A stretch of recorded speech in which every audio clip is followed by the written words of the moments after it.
For years the story of modern fighter jets seemed to have a clear hero. The Lockheed Martin F-35 Lightning II, America's prized fifth-generation stealth fighter, was the undisputed king. It was the future, a flying supercomputer designed to be invisible to its enemies, a technological marvel that allies across the globe lined up to purchase. The narrative was set. But as we stand here in mid-2025, that story is taking an unexpected and dramatic turn. A surprising challenger from Sweden, the Saab Gripen, once considered a capable but second-tier option, is suddenly giving the F-35 a serious run for its money. Nations that were once firmly in the F-35 camp are now looking north, wondering if the Swedish jet might just be the smarter choice. The F-35's fame is built on one primary, almost mythical quality: stealth. Its design is intended to make it nearly undetectable to enemy radar, allowing it to slip past defenses and strike with impunity. It also boasts an incredible array of sensors that collect vast amounts of data, painting a comprehensive picture of the battlefield for the pilot. This combination of stealth and advanced situational awareness was thought to be unbeatable, the defining feature of a fifth-generation fighter. It was the jet everyone wanted, the symbol of being at the cutting edge of military power, a ticket to the most exclusive club in modern warfare. The cost was astronomical, but the capability was deemed priceless. Then came the Gripen E, the latest evolution of Saab's agile fighter. On the surface, it's a fourth-generation aircraft, meaning it doesn't have the same built-in radar-evading shape as the F-35. For a long time, this fact alone placed it in a different category. But Saab has been playing a different game. Instead of focusing solely on making the jet itself invisible, they have poured decades of expertise into making everything else visible. They have engineered the Gripen to be a master of electronic warfare, a digital ghost that can disrupt and outsmart its opponents. Now this underdog is forcing a global re-evaluation of what it truly means to dominate the skies. The shockwave hit the defense world in early 2025. Countries like Canada and Portugal, both NATO members on track to acquire the F-35, suddenly hit the brakes. Reports emerged that they were seriously reconsidering their multi-billion-dollar commitments due to shifting political winds and a closer look at what the Gripen E now offers. This wasn't just a minor procurement debate, it was a fundamental challenge to the established order. The idea that a smaller, non-stealth fighter could compete with the F-35 on a level playing field was once unthinkable. Today, it's a reality that is reshaping alliances and the very future of aerial combat. What allows the Gripen to punch so far above its weight class? The answer lies not in its physical shape, but in its digital brain. Saab has focused relentlessly on a concept called sensor fusion, and many experts now believe their system is on par with, or even superior to, the F-35S. The Gripen E is equipped with an incredibly advanced suite of sensors, including a powerful new radar and an innovative infrared search and track system. These systems work in harmony, guided by sophisticated artificial intelligence, to create a crystal-clear picture of the airspace for the pilot. This technology processes overwhelming amounts of data and presents the pilot with only the most critical information, freeing them up to make faster and better decisions in the heat of battle. The Gripen's most stunning claim, the one that has truly rattled the defense establishment, is its ability to find stealth aircraft. While the F-35 relies on being invisible to radar, the Gripen uses a different approach. Its advanced sensors, particularly the IRST, are designed to detect the faint heat signature that all aircraft, even stealth ones, emit. A Saab operational advisor put it bluntly, suggesting that for a Gripen pilot, a stealthy target is not so stealthy anymore. This capability strikes at the very heart of the F-35's primary advantage.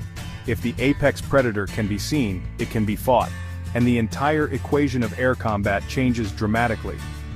Beyond its counter-stealth tricks, the Gripen E is a master of electronic warfare. It's designed to be an electronic phantom, capable of jamming enemy radar, spoofing their sensors and disrupting their communications. While the F-35 is a quiet hunter, the Gripen is a digital magician, creating illusions and confusion to protect itself and its allies. This EW suite is not just an add-on, it is woven into the very fabric of the aircraft's design. This focus means the Gripen can operate effectively in heavily contested airspace, not by hiding, but by controlling the electronic spectrum and blinding its adversaries before they even know it's there. Another key feature that makes the Gripen so appealing is its operational design. Unlike the F-35, which requires pristine, established airbases, The Gripen was built for the harsh realities of a potential conflict in Scandinavia. It can take off and land on short, damaged runways or even public roads. It can be refueled and rearmed by a small ground crew in a matter of minutes. This rugged, low-maintenance approach makes it incredibly flexible and cost-effective to operate. For countries with vast territories and limited infrastructure like Canada, this practicality is a powerful argument in the Gripen's favor, offering a resilience that the more demanding F-35 simply cannot match. The sudden interest from Canada and Portugal in the Gripen is not just about technology, it's deeply intertwined with politics and national strategy. In early 2025, shifts in U.S. foreign policy created a sense of uncertainty among some allies. The dependency on a single American-made platform like the F-35 began to look less like a strategic partnership and more like a potential vulnerability. For a country like Canada, which prides itself on an independent foreign policy, the idea of having its Air Force's effectiveness tied so closely to the political whims of another nation became a point of serious concern. This prompted leaders like Prime Minister Mark Carney to publicly question the F-35 deal, even after initial contracts were signed. Choosing the Gripen is seen by some as a way to gain strategic autonomy. While the Swedish jet does use American components such as its General Electric engine, the platform itself is European. This diversification is appealing. It suggests a future where a country isn't entirely reliant on the US for parts, upgrades, and operational permissions. For a nation like Portugal, this could mean more control over its own defense posture within Europe. The move is a delicate balancing act, an attempt to maintain strong alliances while also ensuring that national defense capabilities are not subject to the veto of a foreign power. It's a signal that these countries want to be partners, not just customers. However, the case against switching from the F-35 is formidable and deeply rooted in the realities of modern military alliances. The F-35 is the backbone of NATO's air power. Allies from the UK to Norway and from Finland to Italy are all flying it. This creates a seamless network where data can be shared instantly between aircraft from different nations, multiplying their collective strength. Critics argue that by opting for the Gripen, Canada would be stepping outside this critical network, complicating joint operations with its most important allies, particularly the United States under the NORAD agreement.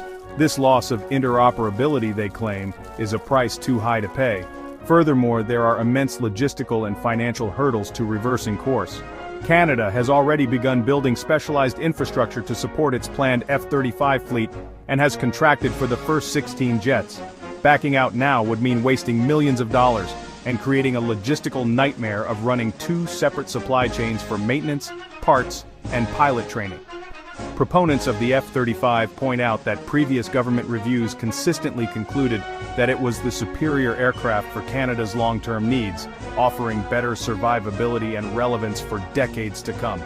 They argue that changing course now is a short-sighted political move that ignores the strategic and financial realities on the ground. This unexpected showdown between the Gripen and the F-35 is about much more than just two airplanes. It represents a fundamental crossroads in the philosophy of air power. For 2 decades, the consensus was that stealth was the ultimate trump card. The future, it seemed, belonged to aircraft that could avoid detection. The Gripen's resurgence challenges this idea head-on. It posits that in an age of ever-improving sensors and network-centric combat, a jet's ability to process information, dominate the electronic spectrum, and adapt quickly might be just as important, if not more so, than its ability to hide. This is a debate between invisibility and hyper-awareness. The implications of this shift are profound. If countries like Canada and Portugal do choose the Gripen, it could send a powerful message to the global defense market. It would validate the idea that there are multiple paths to achieving air superiority in the 21st century. This could encourage other nations to develop fighters that focus on different strengths such as electronic warfare, drone integration, or extreme maneuverability, rather than simply trying to build a less expensive F-35 clone. The result could be a more diverse and dynamic ecosystem of fighter aircraft, with innovation flourishing in areas beyond low observability. The era of a one-size-fits-all solution for air dominance may be coming to an end. Looking ahead, the next chapter in this story will be written not just in the skies, but in the political chambers of Ottawa and Lisbon. Their decisions will have a ripple effect across NATO and beyond. Should they stick with the F-35, it will reaffirm the primacy of stealth and alliance interoperability. But if one or both pivot to the Gripen, it will signal a major disruption, potentially emboldening other nations to reconsider their own options and giving Saab a massive boost in credibility. It could also force the United States and Lockheed Martin to rethink their sales pitch, perhaps emphasizing the F-35's networking and data fusion capabilities more than its stealth alone. Ultimately, this rivalry highlights a crucial truth. The future of aerial warfare is uncertain and constantly evolving. The Gripen's challenge proves that technological advancement doesn't always move in a straight line. An ingenious solution from a smaller player can disrupt the plans of a superpower. Whether the F-35's stealth and networking will ultimately prevail, or whether the Gripen's electronic prowess and adaptability will carve out a new paradigm, remains to be seen. What is certain is that the quiet skies of the post-Cold War era are gone. A new, more complex and far more interesting competition has begun, and its outcome will define air power for generations to come.